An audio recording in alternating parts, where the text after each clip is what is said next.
everybody. We're pleased to begin a brand new chapter. We concluded the 48th chapter last week, as you recall, and we begin the 49th chapter, Perek Mem Tes. For all the newcomers, as we usually mention, you could find this previous class on the TanyaOnline.com, TanyaOnline.com website. As I mentioned, again, as always, it's easy to follow. There's a separate scroll bar for the text, as well as easy access to all the previous classes, not only the previous class and the previous chapter. To appreciate Mem Tes. Mem Tes is a 49th chapter, is a follow-up of the 48th, so you could, it's a click away, comes up again in the same fashion, and as well as all the other previous classes, pretty much from the very beginning of the Tanya. So Perek Mem Tes, 49th chapter. V'ni af kiproti b'chinas hester v'elam yimtza baruch b'shtalshul sa'ilumis ad shenivre elam hazeh hagashmi otzmo misaper u'minim miminim shenim ki yadua loter mim'etz hachayim. Long stretch, but let's explain. So that previous chapter, the Alter Rebbe points out that in order there should be created the Seder Ishtalshelus, in other words, the setup of the evolving system, which ultimately part of that, an important part of that, is the Eilumis, the worlds, many myriads, Lashon of Alter Rebbe Adin Ketz, a generally infinite amount of worlds, but ultimately divided, sectionalized by the Atzilus, Bria, Yitzira, Asiya, till this very physical world, which, as we learned time and again, this is where the purpose is, where Nisava Kodesh Baruch Hu Yisledir V'Tachtenim, where Abishter had a covet that this world, this very physical world, should be a dwelling place for him, an abode for him. So for that, there needed to be many different types and intense contractions in order that Seder Ishtalshus should come about, because we mentioned again, you can see it, we're not going to elaborate on it because it's literally a click away. The Perek Mem Ches says that ultimately, in order that this should ultimately unfold in actuality, you need the great contractions of the Ein Sof, of the infinite light of HaKadosh Baruch Hu, in order that the finite light should come into place, it can come into action in order to create the finite, because the finite can never stand in the face of the infinite, because it'd be completely consumed into the infinite. That's the idea of infinity. And in order that anything finite should come from infinity, there needed to be many tzimtzumim. Starts from the tzimtzum Arishain, the first initial tzimtzum, as mentioned from the Ari, and before that, but generally the Ari expands on that.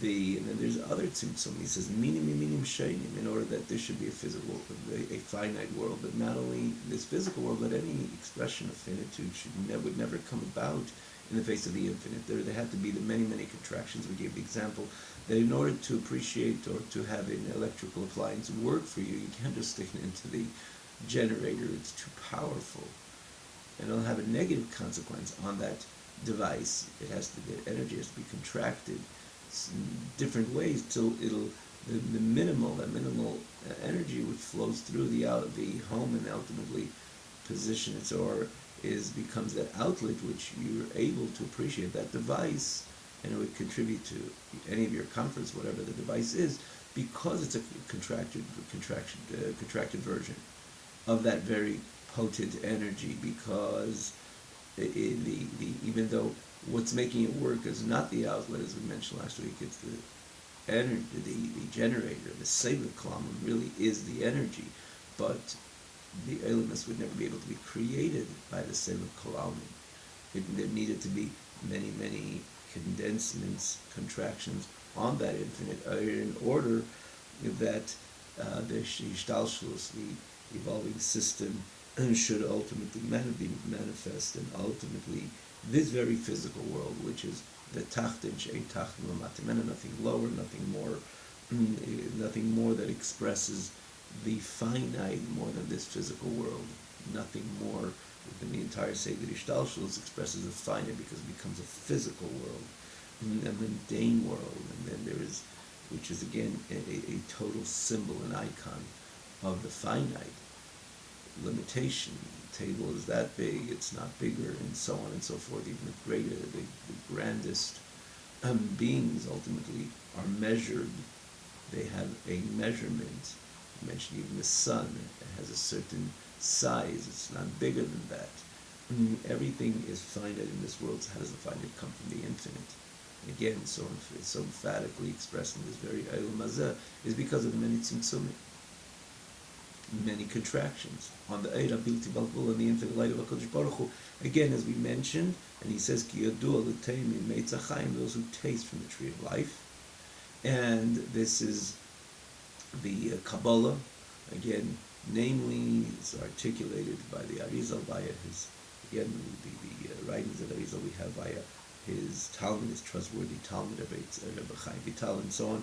But this is what the Arizal famously explains very clearly this message of the Tzimtzumim, and again, he points out, and it resonates so strong that you need these great intense, and he says not only intense, different types and various types of tzimtzumim in order that generally say the ishtalshul should come about, but more so the Eilam Hazeh, this very physical world.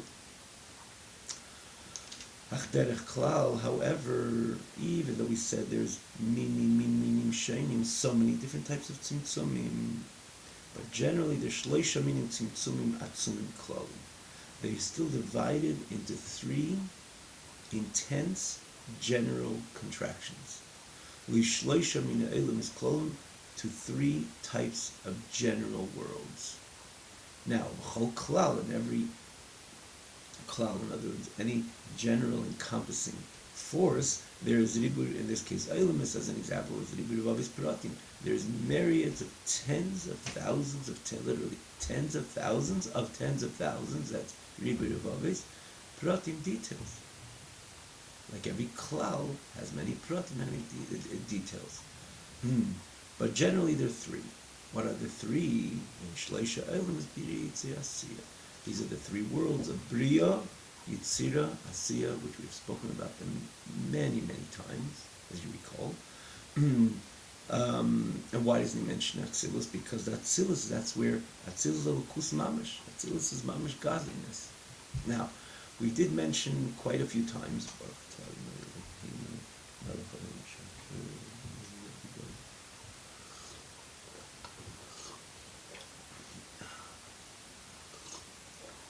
we did mention many times that Atzilus is also an Eilam. It says Atzilus Elokus Mamash.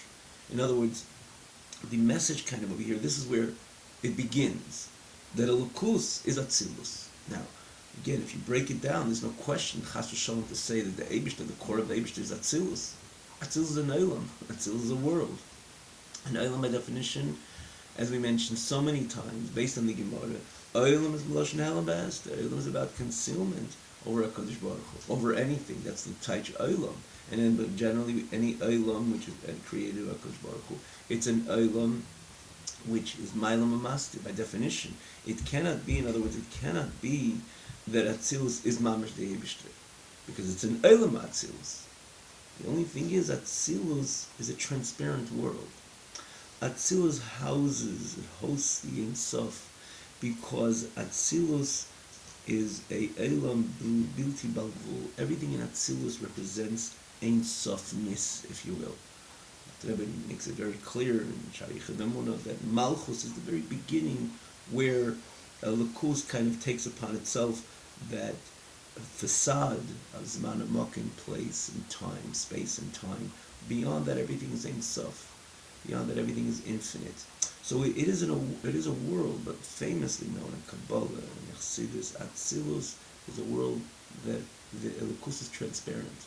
It's a transparent world, rather, that reflects and manifests solely Elokus. Lo yugur chora, and Atzilus is no evil, and certainly we're not talking about really stark evil that doesn't exist in Bria nor Yitzira, nor even Asiya Ruchnis, really.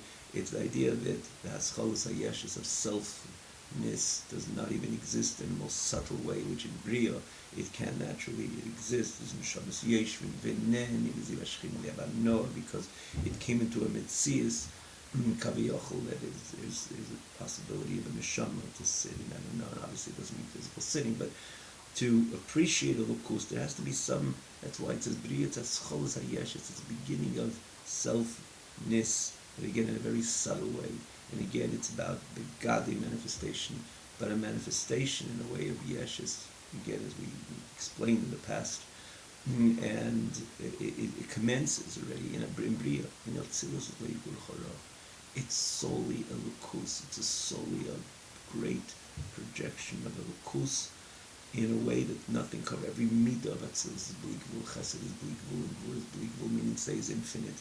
There's nothing, even in the midas of Atzilus, which midah is about measurement, there's nothing within even the midas of Atzilus which is not aligned with the infinity of Elokus, of godliness.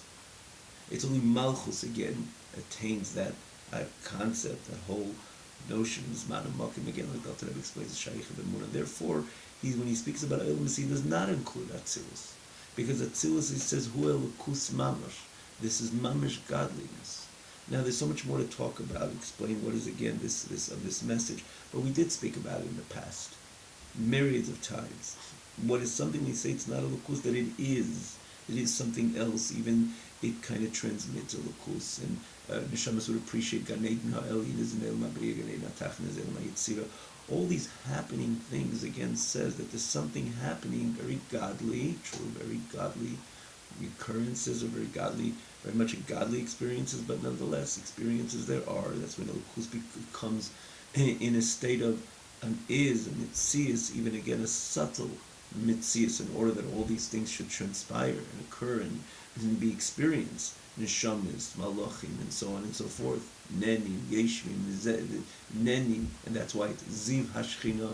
I remember we spoke about it quite a few times. It's the ray of the Shekhinah. It's not the core of the Shekhinah. Atzilus, nothing of that exists.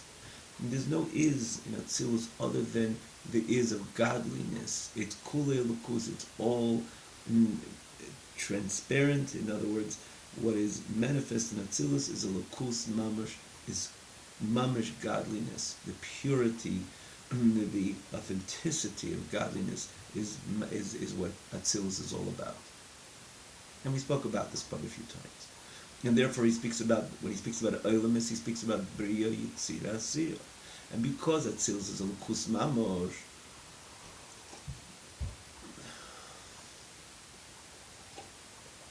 mamash lukus, so from the perspective of Atzilus, even from the perspective of Atzilus, there couldn't be any Eilamis.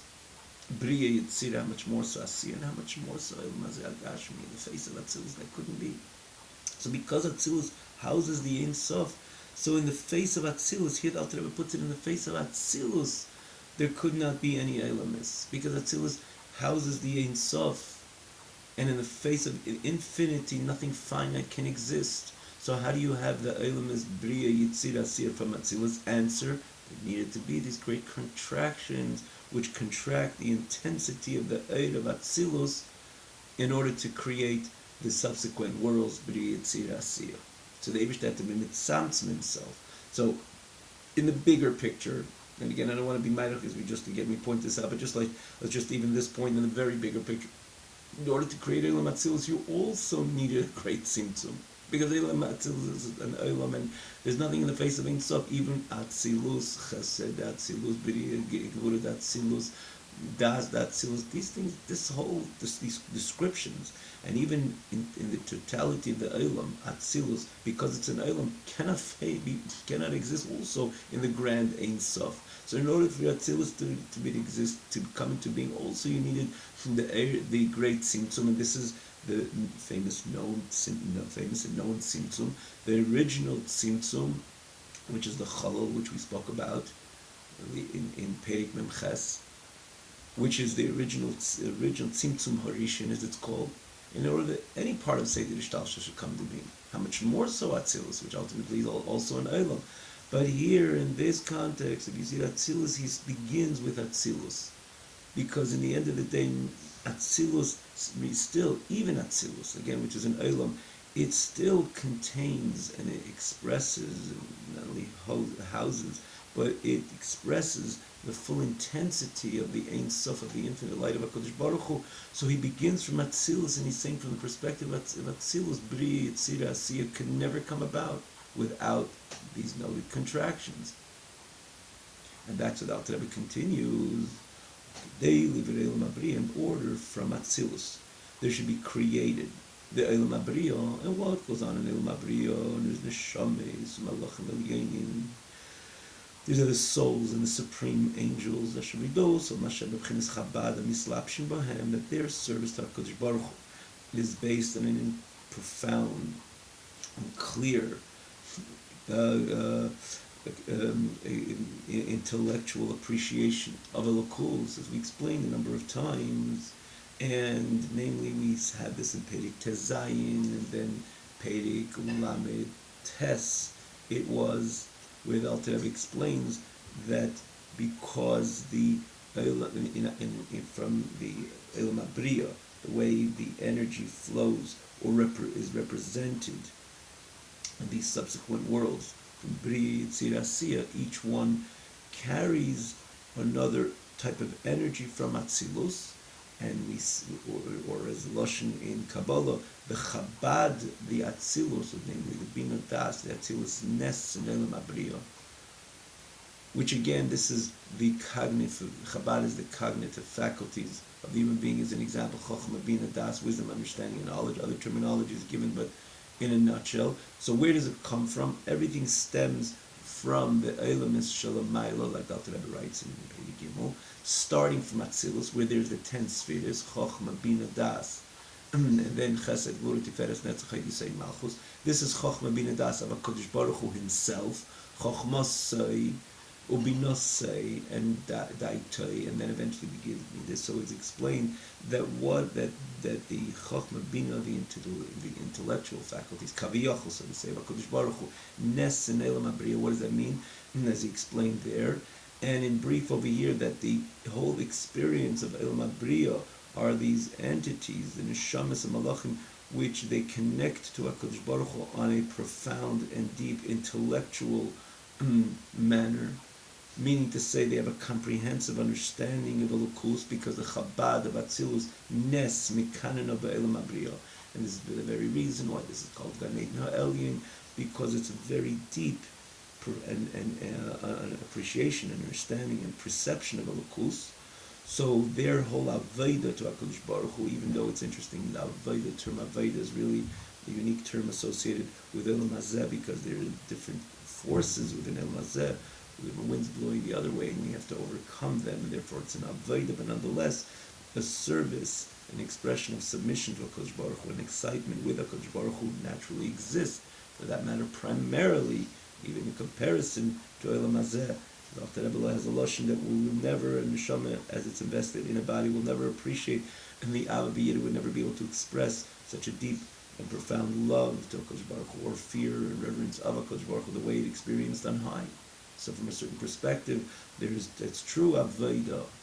Aveda, one subduing himself, that naturally is more associated with Aveda and Elam Hazeh, but true service, submission, excitement with a creator, with a master, naturally exists on high. And so, again, back to the message over here, the Avedos HaMashem, the Aveda of the Neshamis and the Supreme Malachim, are a level of Chabad, Amislapshim Bahem, which invests in them. And therefore, they perceive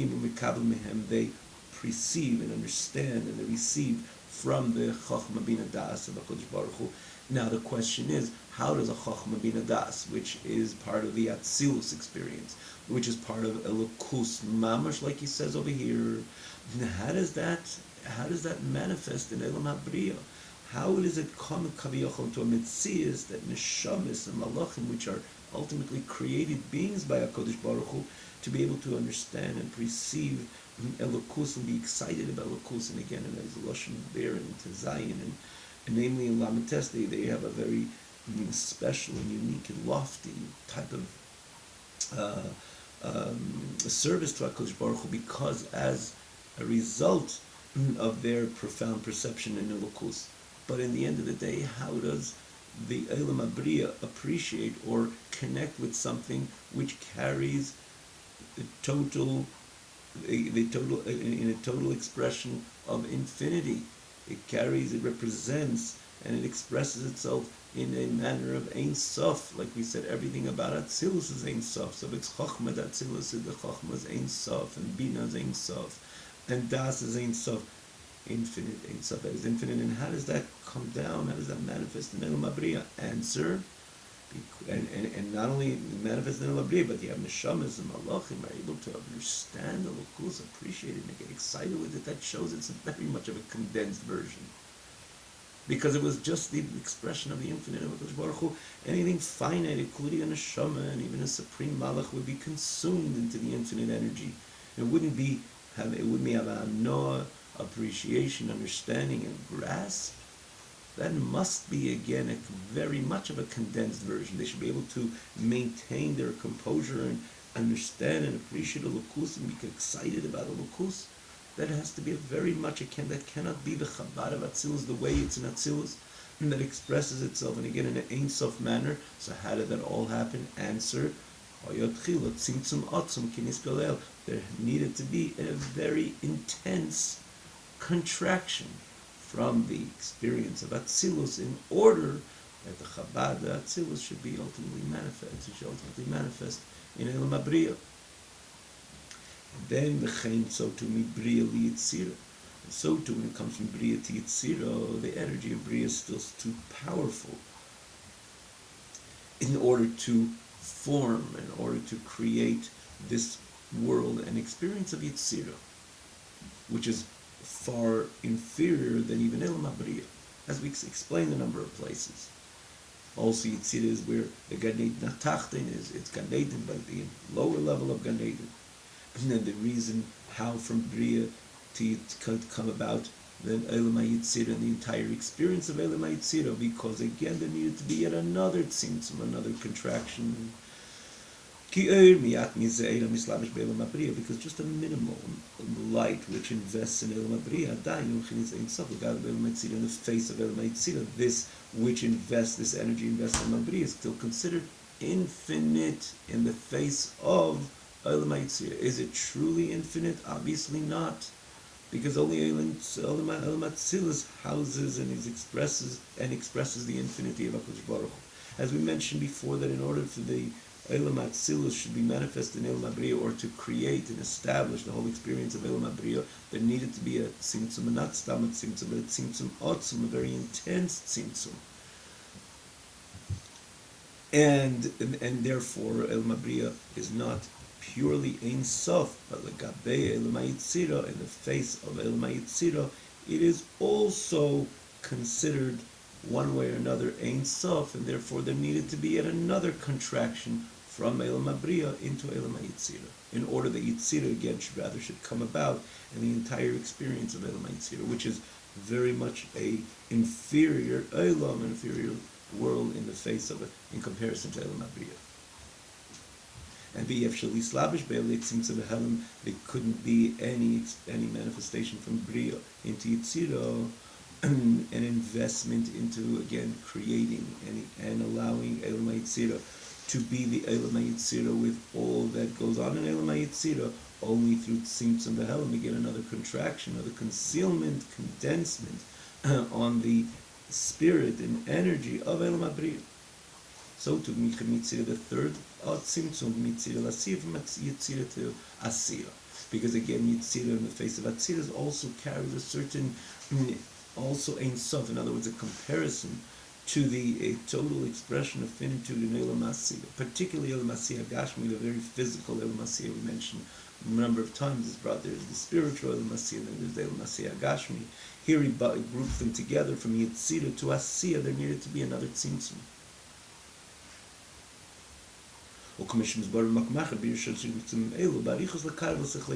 Rebbe writes in his brackets that it's elsewhere explained in length, in an elaboration and an expansion, these three tzimtzumim, these three contractions, just to bring it close to our poor seichel, our poor intellect, which means that our human intellect should be able to perceive and understand and appreciate what these tzimtzumim are all about. It's explained elsewhere.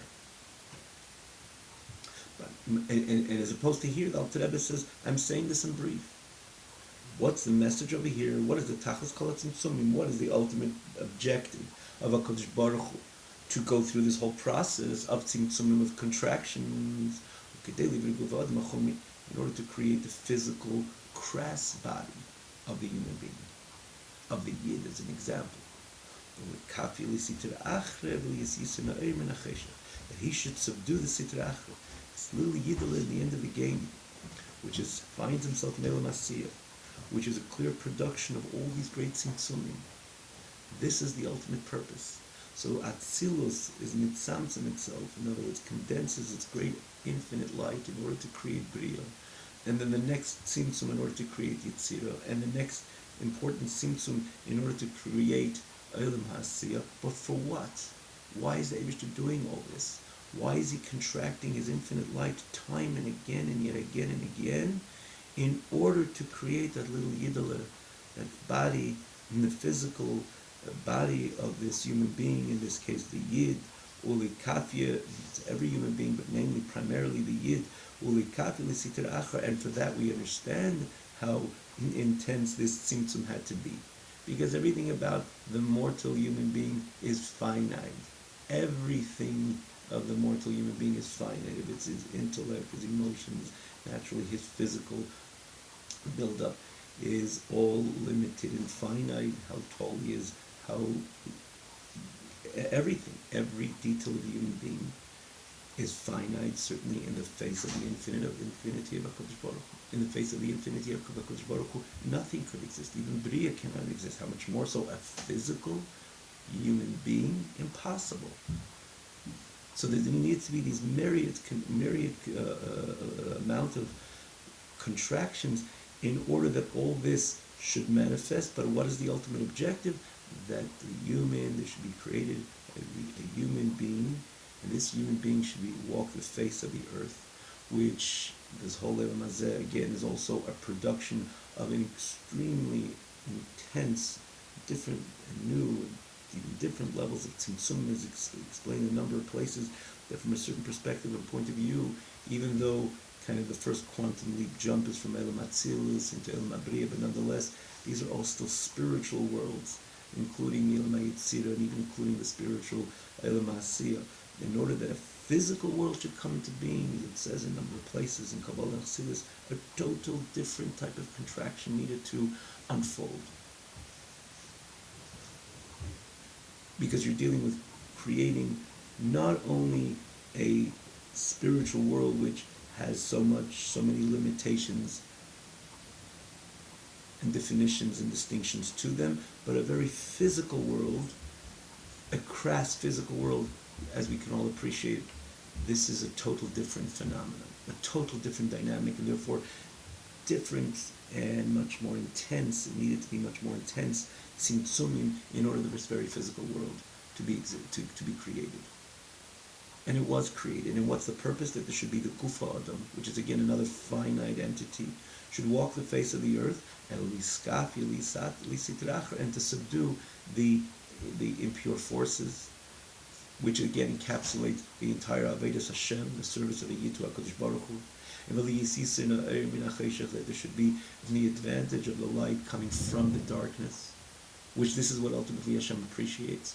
Then HaKadosh Baruch Hu is like Hashem wanted a dwelling place in this very physical, lowly and physical world, because he wanted the light, he appreciated the light the way it comes as a result of the darkness, and explained a number of places this very terminology, or this very saying, this very phrase coming from Shlomo HaMelech, not only from the darkness, but not only in the place where there is darkness, but from the darkness itself. Again, we explained this point a number of times.